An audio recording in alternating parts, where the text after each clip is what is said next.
I believe in God our Father. I believe in Christ the Son. I believe in the Holy Spirit.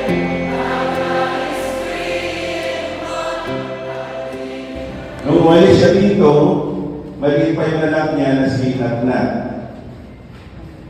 Ang unang ginawa nila pagdating sa Australia ay humanap po sila ng isang kakulungan, isang iglesia na makakatulong sa kanila. Pero napakaganda ang kwento ng buhay ni Greg. Patunay po na ang Diyos ay nagliligtas kahit na anong klaseng pagkatao mayroon ka. Kanina lamang ay narinig namin sa Kanya. Nung siya ay unang alukin na mag-aral ng Biblia, tinatawanan niya. At ang wika niya, kung gusto mong pumunta sa bahay, huwag sa gabi. Sapagkat sigurado wala na ako sa sarili noon, sigurado durog na ako noon. Kung gusto mong pumunta sa bahay, bandang umaga, matino-tino pa ako noon. Dahil ang taong ito ay naging drug addict. Hindi niya kinakahiya. Ganoon siya kasi katindi noong siya ay hindi pa nakakilala sa Panginoon. Pero maraming salamat. Dahil sa pagtatega ng mga lingkod ng Diyos na ibahagi sa kanila o sa Kanya yung salita ng Diyos. Napalambot ang puso niya. Sinampalatayanan niya ang Panginoon. Tinanggap niya. At siya ngayon doon sa Australia, nangangaral sila ng salita ng Diyos. Dito, malaya. Walang gaanong persecution. Pero doon matindi. Matindi roon. Naranasan niya siya isipangin dahil sa kanilang pangangaral ng salita ng Diyos. Pero walang anuman yun sa kanila. Maipangaral lamang nila yung ibang video dahil ito yung totoong nagliligtas ng tao.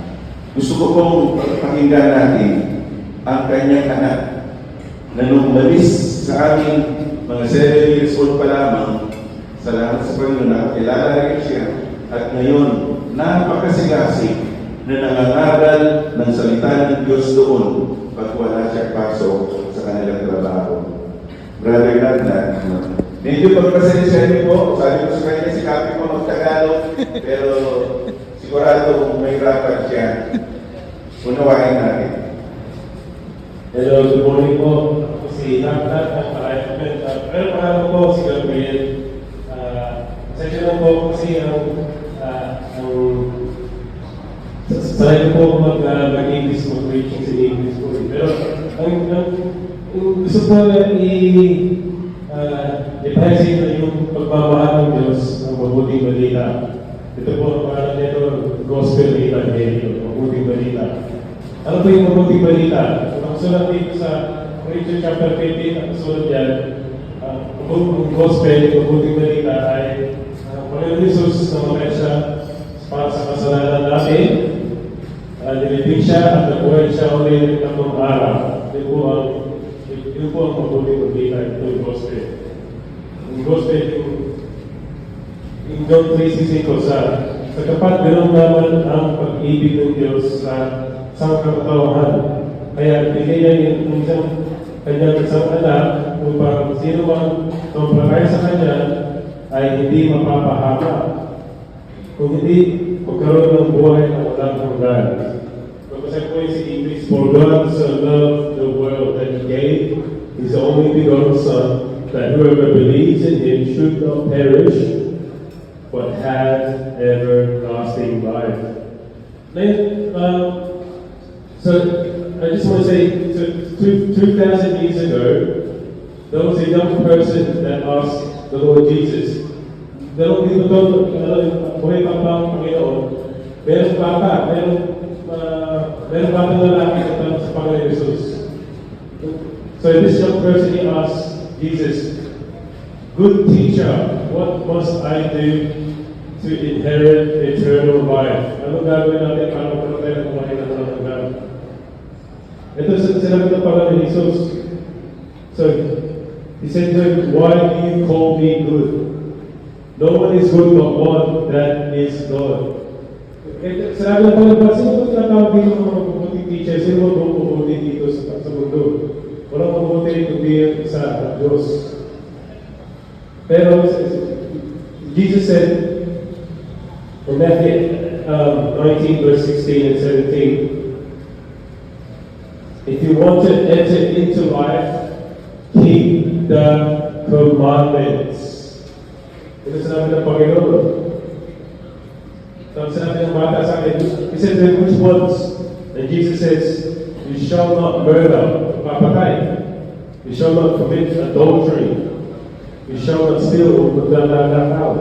You shall not bear false witness. Ito yung mga commandments. Ito ang standard ng Diyos. Kung gusto mo pumunta sa langit, ang condition ng pumunta sa langit, kailangan perfecto ka. Kaya sino mapupunta sa langit? Kung ganito, ito ang standard ng Diyos eh. Mataas ang standard ng Diyos. Ito ang mga batas ng Diyos. Ito pa mga batas. Ito ang first commandment. Gusto ko, I say yung first commandment. You shall not have no other gods before me. Sa Tagalog. Sa Tagalog, ito yung mga commandments sa binigay kay Propeta kay Moises. So, ito yung sinabi ng Panginoon, keep the commandments. Ito yung pinakaunang commandment. Huwag kang sasama sa ibang Diyos, maliban sa akin. Yan ang first commandment. Pangalawang commandment, huwag kang gagawa ng imahe ng anuman nilang sa langit o sa lupa o sa upang sasabahin. Huwag nyo silang yuyukuran, may sasabahin sa kapat. Ako si Yahweh ay iyong Diyos ay maraming. He's a jealous God. I can't pronounce this in Tagalog. Mapaniluhi Diyos. He's a jealous God. So, dito sa Pilipinas, madami makikita dito ng imahin. Kahit saan mo pumunta, meron mga malalaking mga structures actually. Madami dito mga ibulto. Pero ito sinabi ng Panginoon kay Moises, huwag kang gagawa ng imahin. Dapat nagsasabayin natin Diyos na nagsasabayin natin. Kasi yung mga ribulto na yung ginawa ng tao eh. Yung paggawa kang ribulto, nagawa ka ng mga imahin, nagawa ka ng kahoy, nagawa ka ng image dito, pero yung mga tira-tira doon, igagato. Hindi Diyos yun. Ang Diyos tulad ng Diyos, mas mahigit pa siya sa mundo siya na nagkikha ng mundo natin. The whole universe. He exists, He created the dimensions. He exists outside the dimension of time. Ganun kapahiraman yung Panginoon natin. Kaya nagsiselo siya pag inuyukuran natin yung mga kahoy, yung mga bato, mga ganyan. Yun yung sa buong commandments. Pero ang tinanong sa Panginoon, itong bata, itong mga apostol, tinanong sa Panginoon. Kasi lahat ng tayo, sinunod, di ba? Sabi dito, sa mga commandment, huwag magsisinunod. Sino dito hindi nagsinunod? Itaas ang kamay. Sino dito nagsinunod dito? Ako nagsinunod dati. I've lied before. Sino dito nagsinunod? Ang dami mo sinungaling, kung hindi na nagtataas ang kamay, mga sinungaling, no? Kasi nakasunod dito. Nakasunod dito sa akin. If you say you have no sin, you lied to yourself, and you told God a liar, lahat tayo makasalanan. Kung sasabihin, hindi tayo nakasala. Ako nakasala ako, lahat ng tao nakasala. Kaya nasabi ng Panginoon, ano ginagawa mo sila? Who you call it good teacher? No one is good but one, that is one. If you want to enter life, keep the commandments. Tapos yung mga apostol nagtanong. Nagtanong sila, kung ganun pala kahirap yan, sino maliligtas? Pero ang mga apostol, they were astonished, saying, then who can be saved? Sino maliligtas kung ganito pala, higit lang sa commandments, walang kahit gumawa yan. Ito ang sagot ng Panginoon, no? Sabi ng Panginoon,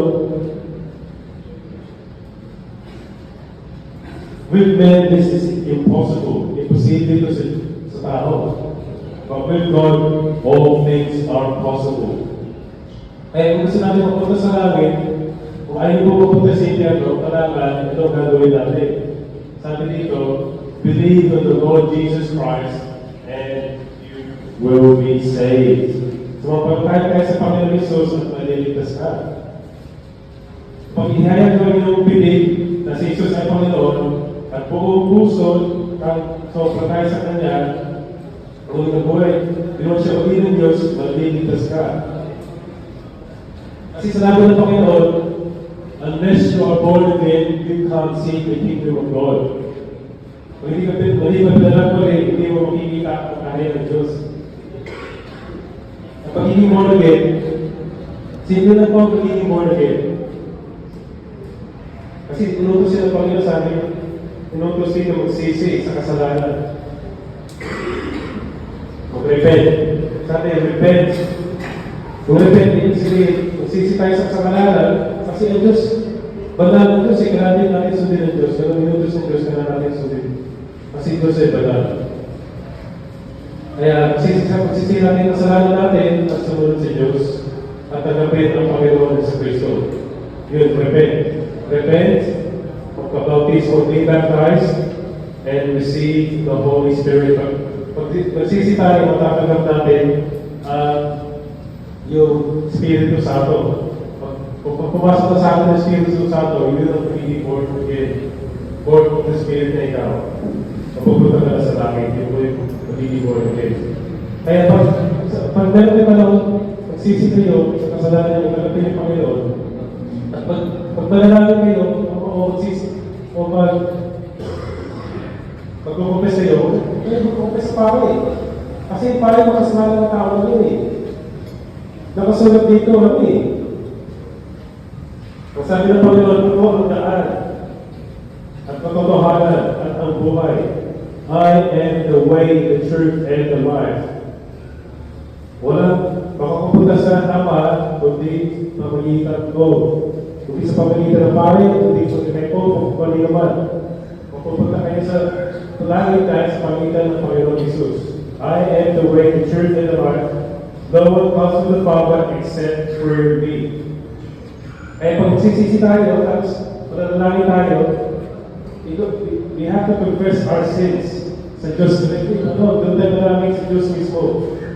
Doon natin ibigay mga sa natin. Confess our sins. He is faithful and just to forgive us our sins and cleanse us of unrighteousness. Doon tayo kamahal ng Panginoon. Kasi ang Panginoon, wala siya gusto mapahamak dito sa mundo. Doon kamahal niya ang mundo. Wala siya gusto mapahamak, wala siya gusto magpunta sa impyerno. Pero pag hindi natin sisisi tayo na talagang anak niya, lahat ng kasalanan kailangan bayaran eh. Pero magbabayad either, ikaw magbabayad ng kasalanan mo sa impyerno, o ang Panginoon Jesus magbayad nila. Nasa iyo ang desisyon. Pero ayaw mo mapahamak ng Diyos. Gusto lahat ng tao magsisi. Kasi ano tayo na is God demonstrates. Yun sabi, God commends His own love toward us that while we're still sinners, Christ died for us. That's what I want to share to you. Mahal tayo ng Diyos. Ito po ang pag-ibig ng Diyos. Gusto tayo maligtas. Ito ang mga paraan ng Messiah. Therefore, gospel. Buhay na sa mga. Thank you po. God bless.